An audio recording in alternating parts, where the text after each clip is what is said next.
स्कंद पुराण में बड़े विस्तार के साथ एकादशी और प्रत्येक तिथि का जो है स्कंद पुराण में सब विस्तार पूर्वक बना है।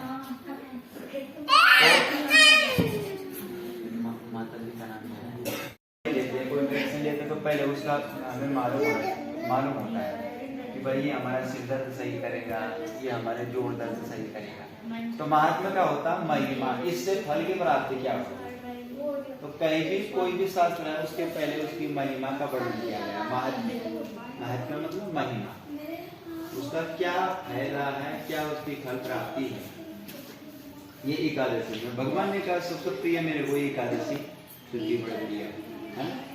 मास में सबसे अधिक प्रिय भगवान ने कहा पुरुषोत्तम मास मैं ही हूँ, इसलिए नाम ही अधिक मास पुरुषोत्तम मास भगवान को सबसे अधिक है ना। पुरुषोत्तम मास में ज्यादा निष्काम भाव कर्म किए जाते हैं। हाँ, जब तक वाले जो अपने लिए निष्काम भक्ति जिसको कथा वगैरह। तो देखो कथा तो ये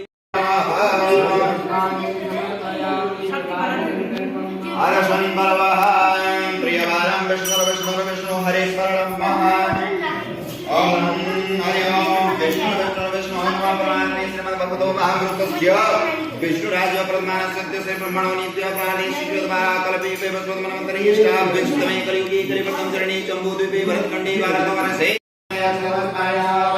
नमस्कारामि हरि ओम नमः संभवाय समयो भवाय नमः संगणाय समयंकराय नमः शिवाय शिवधानाय स्वाहाय नमः भगवते नामस्नाशिवाय नमः रुद्रस्तंभाय नमो नमः ध्यानार्थे अक्षरपुष्पाणि समर्पयामि नमस्कारामि संबोधयामि अतिन्द्रस्तंभाय ध्यानं हरि ओम इंद्राय स्वाहाय काव्यस्पति दक्षिणाय सोमं प्रजापते ऋतेन सत्यमिन्द्र विमानं सुरावन्तं सविनं वयोनतमदो इंद्राय नमो नमः ध्यानार्थे अक्षरपुष्पाणि समर्पयामि नमस्कारामि संपूजयामि प्रधानरूपदा भगवते विष्णु सर्वतो भद्रमण्डलस्तुति काव्यो ध्यानं हरि ओम अम्मे अम्मे नमः नमः इतिरत्नां सदसगानं गुरुनाम कामदेवासकीं परमध्यानं प्रथमं वरदान्यते मदा शिवचोकेन आवासपुण्या उपमा सदचता सदजोनिम सदज विवाह इलं विश्वचक्रं मैत्रेयाय पदं नासमूढं सर्वां सुरेशा वंशे विभूषितकरान भजीरता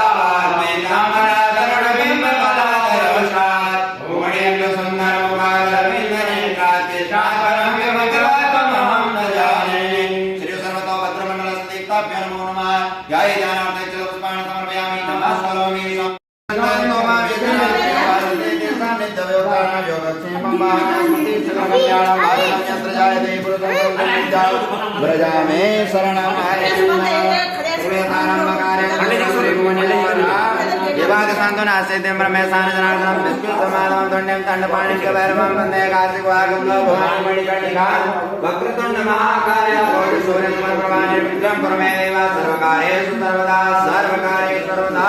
विनायकं सरस्वती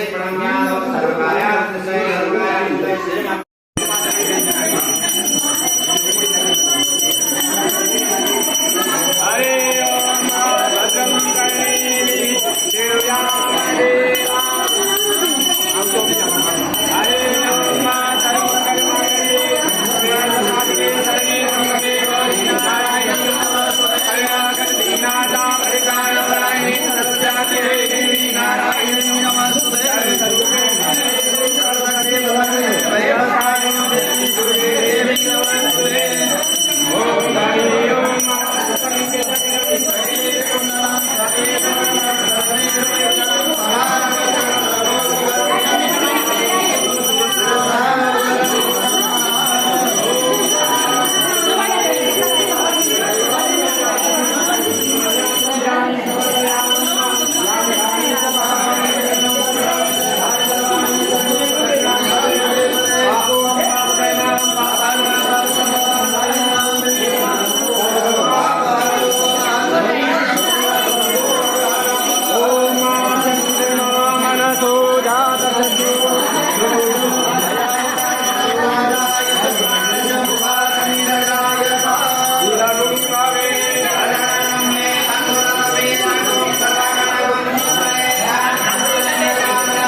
कथा के रूप में, इस शब्द रूप में ही पढ़नी चाहिए।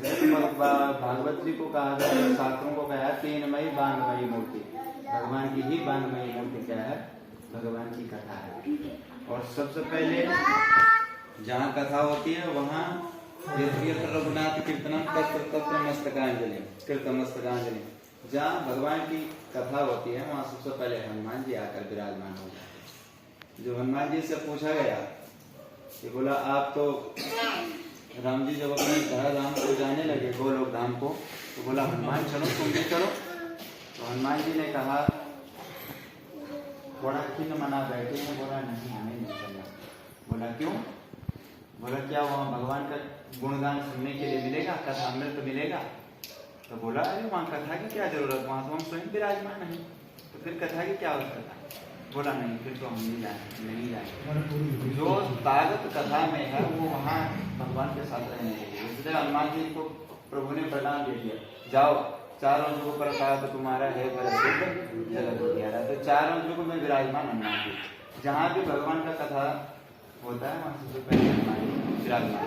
जब भागवत का जब मंडप बनता है, कोई भी फिर पूजन होता है, उसमें ध्वजा जरूर होती है, ध्वजा लगाइए और ध्वज पूजन होता है, उसमें हनुमान जी आकर विराजमान हो जाते हैं। सबसे पहले कथा रसास्वाद कुशल है श्री हनुमान जी महाराज, है ना। सबसे पहले कथा के रसिक हैं शंकर जी, और शंकर जी का ही एकादश रुद्र के रूप में श्री हनुमान जी महाराज, है ना। विष्णु की तपस्थली है इसलिए, और इस तपस्थली में हमें पूजन का सौभाग्य, उसके बाद कथा सुनने का सौभाग्य मिलता है। इसलिए हम लोगों का जीवन परम सौभाग्यशाली है। एक तो भाग्योदय होता है, लेकिन हमारा सौभाग्योदय होगा कि हम ऋषियों की तपस्थली में कथा का रसास्वादन भी कर रहे हैं और साथ में भगवान का पूजन भी कर रहे हैं, है ना। तो आप सब लोगों का भी स्वागत है और हम भगवान श्रीमन नारायण से आपके आशीर्वाद के लिए प्रार्थना करते हैं। भगवान के आपके ऊपर पूर्ण कृपा दृष्टि बनी रहे, आप लोग साफल्य हों हर अपने कार्य क्षेत्र में, उद्योग क्षेत्र में, यथार्थ जिसका जैसा जैसा क्षेत्र है उसमें आप लोग सफलता प्राप्त करें, ऐसे हम भगवान से प्रार्थना करते हैं। और जहाँ भगवान की निष्काम भक्ति होती है वहाँ फल प्रदान करना भगवान चूकते नहीं। मैंने बोला ना, भगवान से मांगिए मत। अगर भगवान से मांग हो गई हमारी तो फिर हमें भी नहीं, भगवान तो कह रहे यार स्वार्थ से कर रहा है। देखो कुंती जी ने मांगा है, लेकिन क्या मांगा? दुख। बोला प्रभु जब जान भगवान अपने द्वारिका में प्रवेश करने के लिए चले गए तो बोला मुझे कुछ चाहिए। तो बोला बुआ जो तुम आज मांगोगी हम वो तुम्हें प्रदान करेंगे। बोलो क्या चाहिए आपको? तो बोला मुझे दुख चाहिए।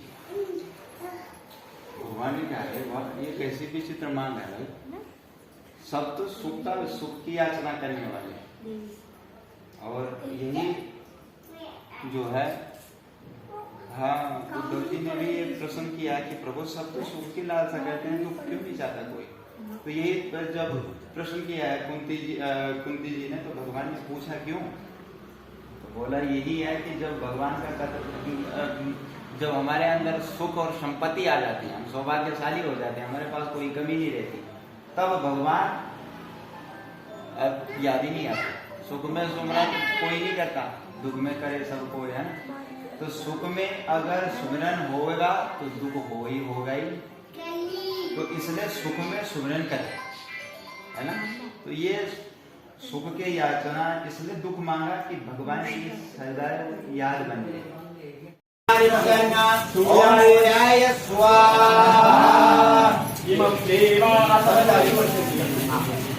ओम माय ओम देवाय नमः महादेव रुद्राय महादेव जीताय महादेव जानाय नमः यमं के नमः के विषय गो वेदोस्माकं नामं रुद्राय चंद्राय स्वाहा। हरि ओम नमोर्ताय भगवते रुद्राय महागुप्रेता गुंसिमरे मंगलाय स्वाहा। हरि ओम स्वामी वर्तिकाग्रे तुमस्ता भूते सर्वं कमलानां ओम बुधाय स्वाहा। ओम बृहस्पति विद्या देवसरिता प्रजात तस्मात् द्रविणं देहि ब्रह्मा बृहस्पते स्वाहा परिसुलोर संभ्रमणाय विवस्त्रमापयः सोमं प्रजापतेरेतेन सत्यमिन्द्राय विपानकं शुक्रमन्दसविनां पयोमृतमधो शुक्राय स्वाहा देवीरविश्वया सोमो बन्धुनीतये हरियोरे सर्वन्तुनां शनैश्वराय स्वाहा दक्षिणावलो देवदारणाय ब्रह्मण्ये तवे सोमयापेक्षसे समकल्पयायतां के तवे ओम त्र्यंबकं जलामहे सुगन्धिं पुष्पवनाय